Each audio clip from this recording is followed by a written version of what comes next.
দেখুন, এ বলে আমায় দেখ, ও বলে আমায় দেখ। এই খানিকক্ষণ পরেই আপনাদের দেখাবো জ্যোতিপ্রিয় মল্লিক, তিনি বলছেন শুভেন্দু অধিকারী কত মহান সংগঠক এবং পাঁচটা জেলার দায়িত্বে ছিলেন তৃণমূলে, এবং শিশির অধিকারীকে তিনি নাকি দাদা বলে ডাকেন বালু। এই একটার পর একটা কথা, ফিলার আমি জানি না।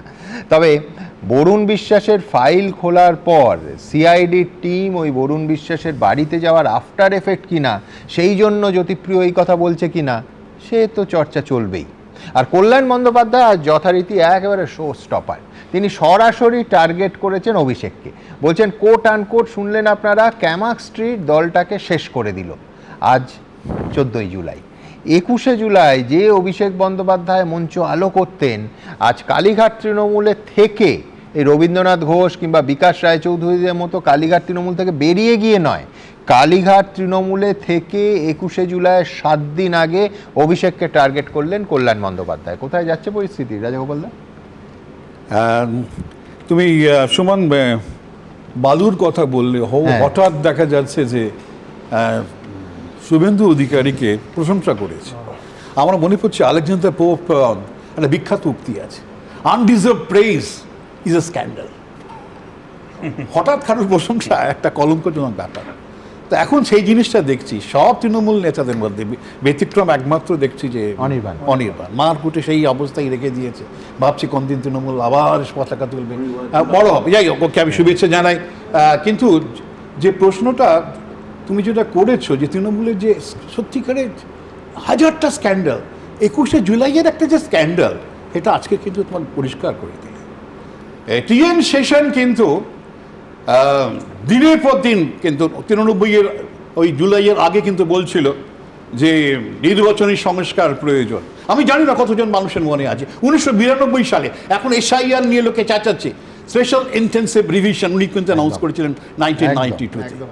উনি কিন্তু বারবার রাজ্য সরকার, এখন জানি না তখন তো 6 বছর ছিল বলছে শতরূপ, রাজ্য সরকারকে চিঠি দিয়েছে নির্বাচনী সংস্কার চাই। জুলাই 93 জুলাইয়ের সময় চিঠি দিয়েছে যে ব্যাপক নির্বাচনী সংস্কার হওয়া প্রয়োজন। এবং এমনকি সেটা উনি কিন্তু হুঙ্কারও দিয়েছিলেন, যদি নির্বাচনী সংস্কার না হয় আমি নির্বাচন করতে দেবো না। অবশ্য সুপ্রিম কোর্ট তার বিরুদ্ধে নরসিংহ রাওয়ের সরকার সুপ্রিম কোর্টে চলে গেছে। সুপ্রিম কোর্ট ধমক দিয়েছে, সত্যি কথা। কিন্তু উনি তো বলেছিলেন সে কথা, দুজন ইলেকশন কমিশনার যোগ করে তার ডানা ছাটায় সমস্ত। এবং এটা সবচেয়ে বড় কথা, আমি বলতে টিএন সেশনের কথা বলে না, আমার শেষ হয়নি। ইলেকশন কমিশনের ক্ষমতা খর্ব করেননি। না না, এই সব ডানা ছাটা আসছে। তার সঙ্গে দুজন জুড়লে ডানা ছাটাই হয়। এই যে এপিক কার্ডের ঘোষণা হলো 28শে আগস্ট 1993, 28শে আগস্ট 1993 এপিক কার্ড ঘোষণা হলো, এবং উড়িষ্যা এবং হরিয়ানাতে পাইলট প্রজেক্ট চালু হলো। খেয়াল রাখতে হবে যে 21শে জুলাই 1993 যখন যে ঘটনা ঘটেছে, তখন কিন্তু বামেরা নরসিংহকে কন্ডিশনাল সাপোর্ট দিত, এবং তার 1 সপ্তাহ পর একটা অনাস্থায় কিন্তু বামপন্থীরা কিন্তু ওর এগেনস্টে গিয়েছিল। অনাস্থা প্রস্তাবে বামপন্থীরা গিয়েছিল, কিন্তু তা সত্ত্বেও 356 নরসিংহরাও করেননি। এমনকি উনি মনে আছে সরকারটা বেঁচেছিল, শিবু সোরেনের যে ঝাড়খণ্ড মুক্তিমঞ্চ আসছে পয়সা যে বিতর্ক আমরা সবাই দেখেছি, সেই ঘটনাটা ঘটেছিল। কোনো সিবিআই এনকোয়ারি করেনি, কোনো ধিক্ষার নেই। ন্যাশনাল হিউম্যান রাইটস কমিশন যতটুকু আমার মনে পড়ছে, সে খালি বলেছিল সঠিক কাজ হয়নি। এটা কিন্তু রয়েছে।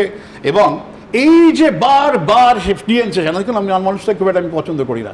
97 সালে আপনারা জানেন প্রেসিডেন্ট কে নারায়ণের বিরুদ্ধে নির্বাচনে উনি দাঁড়িয়েছিলেন, 5% ভোট পেয়েছিলেন। জনপ্রিয়তা কোন জায়গায় ছিল আমরা সবাই জানি। শিবসেনাই ওকে প্রমোট করেছিল। তো যাই হোক, এত খুবই কিন্তু নির্বাচনের সংস্কারে যে একরোখা মনোভাব, এটা কিন্তু আমি সাধুবাদ জানাতে বাধ্য, যে সে না থাকলে এই নির্বাচনী সংস্কারটা হয়তো হয়ে উঠতো না। এবিপি আনন্দ, এগিয়ে থাকে, এগিয়ে রাখে।